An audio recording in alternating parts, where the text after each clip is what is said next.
வணக்கம். நான் சொன்னேன் அப்படிங்கிறதுக்காக என்னுடைய உறவினர்கள் நிறைய பேரும், நண்பர்கள் எல்லாரும் மைக் சின்னத்துக்கு வாக்களிச்சதுக்கு முதல்ல என்னுடைய நன்றி. 100% வாக்கு சாத்தியமா அப்படிங்கிறது தான் இந்த காணொலியுடைய அடிப்படை. கண்டிப்பாக சாத்தியம் இல்லை அப்படின்னு நான் சொல்வேன். அதுக்கு 3 உதாரணம் சொல்கிறேன். இன்னைக்கு காத்தால கீழாம்பாக்கத்தில் அடித்தட்டு மக்கள் அன்றாட வேலைக்கு போனால் தான் அவங்களுக்கு காசு.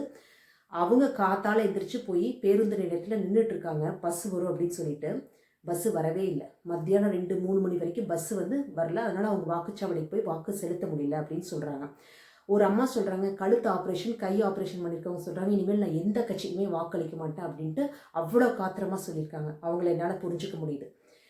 இன்னொன்று பார்த்தீங்கன்னா, காலங்காலமாக கணவனும் மனைவியும் ஒரே ஊரில் ஒரே வாக்குச்சாவடியில் வாக்களிச்சிட்டு இருந்தாங்க. இந்த வருஷம் கணவனுக்கு வேறு வாக்குச்சாவடியில் வாக்குப்பதிவு பண்ண வேண்டியதாக இருக்குது.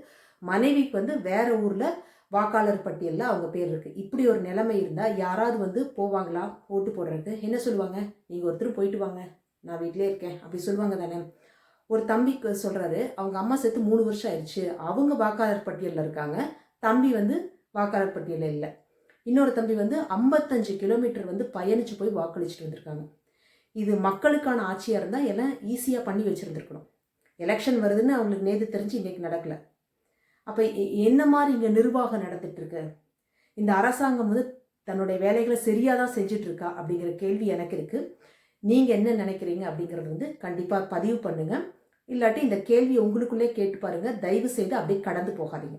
நன்றி, வணக்கம்.